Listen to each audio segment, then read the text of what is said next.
Bonjour à tous et bienvenue dans un nouvel épisode de Multi 21. Je suis encore une fois accompagné d'Aurélien Attard. Mon cher Aurélien, comment vas-tu? Bonsoir Clément, je vais très bien et toi? Eh bien écoute, ça va très bien et c'est un podcast historique aujourd'hui. Historique pour deux raisons, puisque c'est le premier célébrant un champion du monde, Lewis Hamilton, raflant son cinquième titre. Mais on va parler d'un deuxième événement marquant en premier, la victoire de Kimi Raikkonen 5 ans après. On ne l'attendait plus, une véritable surprise qui est, qui est arrivée tout bonnement dans le monde de la Formule 1, la victoire de Kimi Raikkonen 5 ans après son dernier succès en 2013. Alors je ne sais pas comment tu l'as vécu, Clément, on va en parler de toute façon. Mais bon, je vais commencer parce que je suis encore un petit peu excité de cette victoire. Il faut savoir que j'admire Raikkonen, je le porte dans mon cœur et de le voir triompher 5 ans après, bah, ça m'a fait quelque chose. Ça m'a fait un petit pincement au cœur, j'étais très content, c'est comme si c'est moi qui avais remporté ce Grand Prix des États-Unis. Et puis surtout, tout- toute cette malchance, ces abandons en pagaille, ce traitement de numéro 2 qui est vraiment injuste d'ailleurs, parce que c'est le dernier champion Ferrari, et il ne mérite pas d'être traité de la Et sorte. Et donc psychologiquement, du ça coup, fait de lui un fantôme en plus. Cette année, on l'a dit, c'est voilà, vrai, c'est ils lui vrai. ont ruiné son moral avec ça. Bien sûr, il n'y a qu'à voir le Grand Prix d'Italie par exemple, où il claque une pole miraculeuse et puis qu'il perd la course, mais enfin, ça se joue à pas grand-chose juste parce qu'Hamilton est resté dans son aspiration et que bon, après c'était cuit, il avait cramé ses pneus. Et du coup, c'est une belle revanche. Cette victoire, c'est une belle revanche. Je sais pas comment tu la vois, Clément. Bah écoute, bah alors moi je suis pas un grand fan de Kimi Raikkonen, je suis pas du tout fan de Ferrari, mais je trouve qu'en fait on a sous-estimé le fait qu'il puisse gagner jusqu'à 4-5 tours de la fin. Parce que ce qui s'est passé, c'est que pendant tout le Grand Prix, évidemment tout le monde était focus sur le duel entre Hamilton et Vettel, ce qui est bien normal parce que le championnat du monde se joue. Tout le monde s'est focalisé sur la stratégie de Mercedes par rapport à Hamilton, de Ferrari par rapport à Vettel, et finalement ce qu'ont fait Raikkonen, Verstappen et Bottas. Bon, Ricardo, c'est un autre débat. S'il a abandonné, le pauvre, les galères s'enchaînent. Mais ce qu'ont fait les autres pilotes, en fait, ben, on s'en fichait un petit peu. On cherchait pas trop à savoir comment ça allait se passer pour eux. Tout le monde cherchait à savoir comment est-ce que Lewis Hamilton allait gérer ses différents arrêts, comment est-ce que Sébastien Vettel allait gérer ses différents arrêts. Et personne n'a vu la course qu'a fait Kimi Raikkonen. Alors, est-ce que Ferrari a fait une stratégie pour arranger Vettel ou est-ce qu'il tenait vraiment à jouer la course de Kimi Raikkonen? Moi, je suis pas stratège chez Ferrari, donc je sais pas. Mais lui, il était allé le chercher comme un bonhomme. Euh, il était allé la chercher face à Hamilton, face à Verstappen, qui sont quand même des très très gros clients. Et il a réussi à gagner une course en faisant aucune erreur, ce qui n'est pas le cas de tout le monde dans ce Grand Prix. Et voilà, Exactement. il a fait une course de patron. Et je trouve ça un peu dégueulasse pour lui que on ait parlé pendant toute la course de Hamilton face à Vettel et qu'à 5 tours d'avance, on se dit ah regardez Kimi Raikkonen peut gagner. Voilà, c'est un peu dommage pour lui. Ça enlève un petit peu le crédit de sa victoire sur le moment. Mais après, bien évidemment, voilà, qu'on aime ou pas Kimi Raikkonen, le voir regagner, surtout que c'est quasiment une de ses dernières chances, puisqu'après chez Sauber, on se doute bien que ça sera beaucoup plus compliqué de gagner des courses à part dans les conditions ubuesques. Et c'est super cool de le voir là. Et voilà qu'on en profite. C'est bien d'avoir des légendes qui sont sur la fin de leur carrière gagnées. On aimerait en dire autant d'un autre grand pilote, Fernando Alonso, mais ce n'est pas le cas. Oui, oui, oui, t'as parfaitement raison. T'as parfaitement raison. C'est clair qu'on assiste très probablement à la dernière victoire de Raikkonen en F1. Et c'est assez dommage d'ailleurs pour Alonso bah, qui ne connaissent pas le même sort, même si son palmarès est nettement plus fourni que celui de Raikkonen. Euh, Après, oui, j'aimerais revenir sur ce que tu as dit, cette victoire qui est un petit peu passée inaperçue. C'est vrai que c'est regrettable, mais faut surtout savoir que oui, Hamilton jouait le titre et d'ailleurs il avait obtenu ce titre aux États-Unis. Mais bon, ça s'est joué dans les derniers tours où Bottas a craqué et Hamilton aussi a craqué d'ailleurs. Euh, donc oui, c'est nettement plus important, je pense, que Raikkonen en tête d'une course, qui d'ailleurs nous a habitués à abandonner dans les derniers mètres de celle-ci, hein. Je pense d'ailleurs au Nürburgring en 2005. Il me semble d'ailleurs que tu avais particulièrement apprécié ce genre de course. Bien sûr, mais voilà, parce que toi, tu es fan de Raikkonen et que je suis fan d'Alonso, donc voir Kimi Raikkonen abandonner à l'époque, ça me faisait plaisir puisque ça signifie un titre d'Alonso. Après, ça fait partie de ses gloires et peut-être que ça sera le cas pour Vettel et Hamilton un jour. C'est des pilotes qui sont clivants aujourd'hui, mais qui, lorsqu'ils arrivent sur la fin de leur carrière, font un peu plus unanimité, qu'on aime un peu plus. C'est vrai que Kimi Raikkonen et Fernando Alonso ont eu beaucoup de détracteurs pendant toute leur carrière. Et là, sur leur dernier Grand Prix, tout court pour Fernando Alonso et dernier Grand Prix dans une grosse écurie pour Kimi Raikkonen, et bah, on a tous envie de les voir s'élever et puis continuer à, à, à nous émerveiller, parce que voilà, ils nous ont fait nos souvenirs d'enfance. Si on parle d'un autre pilote qui redouble de malchance, que s'est-il passé avec Daniel Ricciardo? Que se passe-t-il avec Daniel Ricciardo? Voilà, on en reparlera encore pendant le Mexique, mais déjà parlons-en là. Est-ce que Ricciardo va finir par être dégoûté de Red Bull euh, et peut-être du moteur Renault, on ne sait pas. Oui, c'est clair que ça doit y avoir une petite tempête là dans le cerveau de Ricardo en ce moment. Rends-toi compte, depuis la rentrée des classes en Belgique, Ricardo n'a marqué que 28 points seulement. 28 points en euh, un peu plus de 6 courses. C'est incroyable. C'est vraiment incroyable. Voilà, je suis sur le cul de voir ces stats de Ricardo. Tandis que Verstappen, lui, n'a pas abandonné une seule course depuis le Grand Prix de Belgique.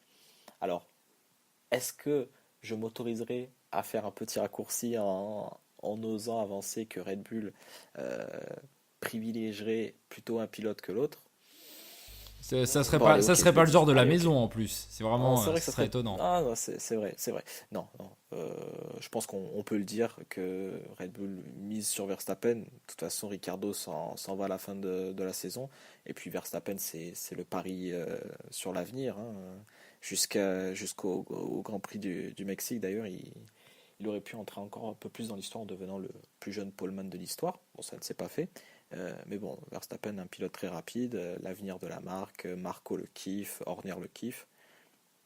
Donc oui, ça serait assez logique du coup, de tout miser, de privilégier Verstappen, que ce soit en termes de stratégie, en termes de matériel, même si c'est assez dégueulasse pour Ricciardo qui ne mérite vraiment clairement pas ça. Après tous les bons services rendus, je pense notamment 2014 où il offre 3 victoires à Red Bull qui avait fait une caisse de merde à l'époque, et aussi la saison 2016 qui était très très bonne pour Daniel. Exactement, exactement. On espère du mieux chez Ricardo, que ce soit chez Red Bull jusqu'à la fin de l'année ou chez Renault plutôt après. Euh, Beaucoup d'incidents ont émaillé ce premier tour. Deux avec des gravités moindres. Stroll qui coupe la route pour venir harponner Alonso. Grosjean qui fonce directement dans une Sauber. Bon, ce sont des accidents qui montrent une faible concentration ou un faible niveau, mais qui n'ont pas d'importance. Par contre, quelque chose qui a été décisif peut-être dans l'attribution du titre, c'est Sébastien Vettel qui fait un tête à queue lors du premier tour. Que s'est-il passé pour Sébastien Vettel? Est-ce que la machine froide de 2011 est devenue un pilote facilement déstabilisable? Ah ben, cet abandon qu'il a connu au Grand Prix d'Allemagne, ça lui a vraiment flingué sa saison. Ça a dû faire des ravages mentalement, on peut pas imaginer. Parce que depuis cet abandon, ben, Vettel, c'est vraiment plus là. Il y a eu un avant, il y a eu un après. Et l'après est complètement catastrophique. Euh, les têtes à queue au Grand Prix d'Italie, Grand Prix du Japon. Il y en a eu encore un au Grand Prix des États-Unis qui a failli d'ailleurs lui coûter le titre des 7 courses. Euh, ouais, faut qu'il se reprenne, Vettel, hein. Je pense que l'intersaison va lui faire le plus grand bien et surtout le changement de coéquipier. Écoute, on espère que Charles Leclerc va rebooster tout ça. On sait que Sébastien Vettel a tendance à un peu s'endormir sur ses lauriers lorsqu'il est avec quelqu'un depuis très longtemps, notamment quelqu'un qu'il aime comme Raikkonen. On sait que sa première saison sans Weber chez Red Bull s'est très mal passée, hein. Tu l'as dit, Ricardo remporte 3 victoires et lui non. Là, on peut espérer qu'avec Charles Leclerc, ça fasse le même électrochoc. Euh, est-ce que, est-ce que finalement la plus grande crainte de Vettel n'est pas à venir avec l'arrivée d'un jeune coéquipier qui n'a rien à perdre et qui est très mordant? Ah oui, oui, là, Vettel, faut qu'il se remette un petit peu en question parce que Leclerc, c'est bah, comme Verstappen, c'est l'avenir. Hein, Vettel, bien qu'il soit le numéro un chez Ferrari, bah, il appartient un petit peu plus au passé qu'au futur. Et bah, Vettel, surtout s'il n'avait pas commis cette erreur en Allemagne, peut-être qu'il aurait pu garder Raikkonen une année de plus. Euh, voilà, là, bah, comme il a fait cette erreur et que bah, du coup les conséquences qui s'en sont suivies sont désastreuses, bah, bah, Vettel n'a plus vraiment le choix de ses coéquipiers, j'ai l'impression. Ah, tu penses qu'il a précipité la chute de Raikkonen en se reposant un peu trop sur le fait qu'il était numéro un contesté et qu'il pouvait C'est ça. se permettre de se Oui, voilà. déconcentrer. Oui, oui, j'ai l'impression que Leclerc a plus été imposé en fait à Vettel qu'autre chose. Bah sûrement, vu qu'ils sont amis avec Raikkonen, ça m'aurait étonné aussi que... Oui, oui, bah, ça m'aurait pas choqué que Ferrari prolonge Raikkonen une année supplémentaire pour la 15e fois consécutive. Une dernière stat sur ce Grand Prix des États-Unis. La pole pour Lewis Hamilton, le meilleur tour pour Lewis Hamilton. Il a mangé Vettel au début et à la fin de ce week-end. Donc voilà, c'était un week-end où même sans son erreur, Vettel était déjà inférieur à Hamilton et ça s'est confirmé avec cette erreur en course. Et ce qui nous amène à un Grand Prix du Mexique sous tension très cher. Alors ce Grand Prix du Mexique, qu'en as-tu pensé? Est-ce que ce titre est mérité pour Hamilton? Je pense qu'on est d'accord pour dire que oui. Oui, oui, oui. Bon, la course du Mexique ne reflète vraiment pas la saison 2018, tant chez Vettel que chez Hamilton. Mais comme ce qui s'est passé, alors je crois que c'était l'année dernière, où le Mexique ne reflétait pas du tout non plus la saison. C'était l'année dernière, non? Oui, Oui, oui, c'est mais ça. l'année dernière, c'était nettement différent parce que Vettel et Hamilton s'étaient accrochés en début de Oui, c'est vrai, course, il est vrai. ce qui avait ruiné la course des deux. Là, pour le coup, c'est juste que les voitures enfin, ne pouvaient pas concurrencer directement les Red Bull. Effectivement, alors des Red Bull qu'on a vu absolument au top durant les essais, durant les qualifs, avec un doublé, ça n'était pas arrivé depuis X années. Je n'ai plus la stat en tête, mais c'est affreux. Depuis le Grand Prix du Brésil 2013. Depuis le Grand Prix du Brésil 2013 et le dernier Grand Prix de l'ami Mark Webber, qu'on embrasse. Exactement. Et, On pense euh, à lui d'ailleurs. et finalement, ce doublé en qualification c'est à moitié converti en course, puisque effectivement Max Verstappen a remporté le Grand Prix de la façon dont il préfère le faire. Voilà, ça c'était clair, net, sans Oui, bavure. Par contre, Daniel Ricciardo, encore une fois, un problème. Alors cette fois-ci, c'est l'embrayage. La dernière fois, c'était la batterie. Euh, les problèmes se suivent, ne se ressemblent pas, et le résultat est toujours le même. Donc, est-ce que cela confirme le fait que Ricardo a aujourd'hui les pièces de stock et voilà, on le pousse jusqu'à la fin de la saison, on attend de voir et puis on prépare l'année prochaine avec Pierre Gasly. ah oui, oui, oui, là c'est évident. C'est évident. En revanche, on peut nuancer un petit peu sur cet abandon de Ricciardo en notant que bah, justement avant qu'il pose pied à terre, bah, il était un petit peu largué en course. Alors je ne sais pas si c'était dû à un embrayage qui était déjà défectueux au moment du départ, mais bon, le rythme en course de Verstappen était nettement supérieur à celui de Ricciardo, qui d'ailleurs perd rapidement la seconde place au profit de je ne sais plus qui d'ailleurs, Vettel peut-être, Ferrari, je ne sais plus. Il me semble Mais non, bon, c'est au profit d'Hamilton, oui, voilà, pardon, qu'il a perdu très profit rapidement. profit d'Hamilton. Donc ouais, au final, la course de Ricardo était, on va pas dire pliée, mais bon, ça avait vraiment mal démarré au moment du départ justement. Alors, bon, le fait marquant de cette course, c'est bien évidemment Lewis Hamilton, 5 fois champion du monde. Je pense qu'on fera un épisode spécial en fin de saison sur la saison d'Hamilton et comment il a construit son titre. Là, parlons plutôt de ce qui va arriver après. Lewis Hamilton, 5 fois champion du monde. Il a annoncé qu'il prenait sa retraite maximum fin 2022, fin 2023, ce qui lui laisse 3 à 4 saisons. Est-ce qu'il peut aller chercher les deux titres manquants, 2 ou 3 titres manquants pour égaler ou surpasser Michael Schumacher? Euh, oui, il peut. Alors, est-ce que ça sera possible? Là, par contre, c'est une autre question. Hmm, alors, dans l'état actuel des choses, il peut bien sûr très bien le faire. Les règles les accords Concorde de la Formule 1 vont expirer fin 2020, il me semble. Donc il y aura un nouveau règlement d'ici 2021. Donc du coup, ça laisse les saisons 2019 et 2020. C'est possible du coup de prendre un titre pour Hamilton, étant donné que la Mercedes est encore aujourd'hui la meilleure ou la deuxième meilleure voiture du plateau. Non, voilà, ouais, elle est aujourd'hui la deuxième meilleure voiture du plateau, mais Lewis Hamilton est le meilleur pilote, bien au-dessus, et peut tout à fait combler la différence entre les deux voitures, entre la Ferrari et la sienne, ou peut-être entre la Red Bull et la sienne à l'avenir. On ne sait pas ce que va préparer Red Bull pour l'an prochain, mais lui est capable de combler ce gap, on le sait depuis plusieurs années. On avait un doute à une époque concernant sa capacité à développer une voiture un peu moins bonne, puisqu'il était dans la meilleure voiture depuis 3-4 ans. Là, cette année, on n'a plus le doute. Il n'a pas eu la meilleure voiture. Il a pris le dessus sur ses adversaires psychologiquement. Il les a bouffés sur la piste. C'était un titre à la Hamilton, vraiment, où ça joue en coulisses, garde des nerfs, où ça joue sur la piste. Voilà, il était là partout et il rend fou les gens quand il est partout. Oui. Fernando Alonso en a fait les frais. Voilà. Rosberg il y a eu aussi. des moments de doute. Oui, bien sûr. Mais il y a eu des moments de doute dans cette saison, notamment Grand Prix d'Angleterre. À la fin des qualifications, il refuse de se présenter aux interviews post-qualif. Ça avait fait un petit tollé. Mais sinon, pour revenir au record de Schumacher, je pense que le plus accessible pour l'instant, c'est le record de victoire. Voilà. Il est à une vingtaine, si ce n'est moins, victoires près du record de Schumacher, qui est de 91. Ça, par contre, ce sera facilement atteignable, je pense.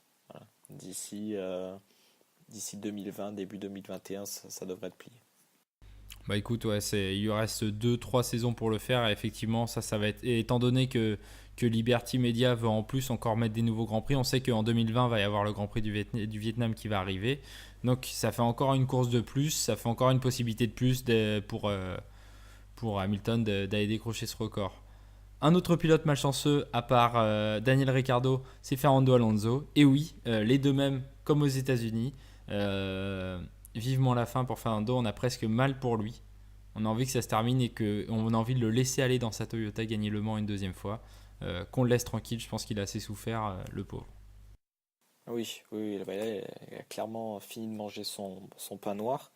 Il n'y a qu'à entendre sa radio, justement, encore au Mexique, quand il a abandonné, son ingénieur lui disait de se garer sur le côté de la piste. Il n'y a même pas eu de réaction en fait, côté Alonso. Il n'y a pas eu de soupirs, de remarques teintées d'agacement. Non, il était blasé, juste blasé, comme s'il savait, il savait d'avance que c'était cuit, quoi. Donc oui, c'est une fin bien triste pour un double champion du monde. Je ne sais pas d'ailleurs si un champion du monde de F1 a connu pareille fin de carrière. Je regarderai quand même pour être sûr, mais pas sûr qu'un champion du monde ait déjà connu telle fin de carrière. C'est vrai qu'il a beaucoup souffert. Si on se projette sur les deux dernières courses, alors le Brésil sera déjà passé au moment où on va sortir cette émission, donc on s'en excuse d'avance. Mais concernant le Grand Prix des Émirats Arabes Unis, dernière course de la saison, quels sont les véritables intérêts de cette fin de saison désormais, maintenant que le titre est attribué, maintenant que les positions sont à peu près figées au championnat? Qu'est-ce qui reste dans cette saison à aller chercher pour l'ensemble du plateau? Mais il y a encore le titre constructeur qui n'est pas encore fait. Ferrari a 45 points de retard sur Mercedes. Bon. Ah non, 55, pardon. Donc encore pire. Bon, pour le coup, c'est vrai qu'il n'y a pas vraiment de suspense de ce côté-là. Ça risque d'aller à Mercedes. Sinon, il y a la première victoire de Bottas cette saison, qui n'est toujours pas arrivée. Je pense que Mercedes va le remercier pour ses bons et loyaux services, soit au Mexique, soit au Brésil, soit à Abu Dhabi. Sinon, il y a aussi la 7e place du classement pilote qui peut encore se jouer entre Hülkenberg, Perez, Magnussen, Alonso. Alors Magnussen et Alonso, il y a déjà un petit écart entre Hülkenberg et les autres, puisqu'il a 12 points d'avance, il me semble, sur Sergio Perez. Donc après, sur les pilotes derrière, il y en a un peu plus encore. Donc c'est vrai qu'au niveau de la 8e place, ça peut être un peu plus serré. Par contre, au niveau de la 7e place, Nico Hülkenberg s'est dégagé un petit matelas d'avance. Ah, mais on ne sait jamais. Imaginons un Grand Prix du Brésil sous les eaux et Pérez qui termine sur le podium, et là, ça relancerait complètement le classement. Ou un Grand Prix des Émirats Arabes Unis sous les eaux, on ne sait pas. C'est vrai, ça n'est toujours pas arrivé d'ailleurs, Ça n'est hein. toujours Et pas on croise les arrivé. doigts pour que ça arrive un de ces Et quatre. ni à Bahreïn d'ailleurs. Je crois que dans les pays du Golfe, on n'a jamais eu de Grand Prix sous la pluie. Il me semble que non. Exact, ouais, tu as raison. Oui. Alors qu'il y a déjà eu des courses à Bahreïn qui se sont déroulées sous la pluie et on s'est aperçu que la piste n'était pas faite pour et qu'elle n'évacuait pas l'eau. Alors qu'au Brésil, au moins, on a anticipé les problèmes depuis des années. Voilà, c'est un peu. Ah oui, ça c'est clair. Je pense qu'on peut terminer ce podcast sur une stat intéressante, très chère. Sache que potentiellement, alors on n'est pas encore en fin de saison, tout peut changer, mais cela peut être la première saison dans l'histoire où les 20 pilotes qui ont débuté la saison la terminent tous et dans la même écurie que là où ils ont commencé. Pas un seul changement de siège Exact. cette saison. Alors, Exact. est-ce C'est vrai que ça que fait très longtemps que ça n'était pas arrivé. alors ça n'est jamais arrivé une saison complète avec les 20, enfin les mêmes pilotes partout tout le temps. C'est jamais arrivé. On s'en est rapproché certaines saisons, notamment 2012 où à part Grosjean qui se fait exclure pour une course et qui doit laisser sa place, sinon tout le reste du plateau reste en place. Mais sinon ça n'était jamais arrivé. Alors après une saison 2017 où on a eu le droit à tous les changements possibles et imaginables en fin d'année On s'est retrouvés. avec des pilotes Toro Rosso qui partent à tout va, des changements entre Renault et le groupe Red Bull, enfin voilà, ce genre d'échange. Cette année, si on considère que Force India est resté à la même écurie, c'est à peu près le cas en fait. Ils ont juste changé de drapeau, mais ils sont restés à la même écurie. Et bien tous les pilotes sont restés en place. Donc finalement, on a eu une saison plutôt calme sur le marché des transferts durant la saison. Oui, mais du coup, en 2019, ça sera loin d'être calme. On témoigne de cette silly season qui fut incroyable. Ah bah il nous manque toujours 3 places officiellement. Est-ce que Esteban Ocon va finir chez Williams? Le suspense est immense. Qui va accompagner Daniel Ricciardo chez Toro Rosso?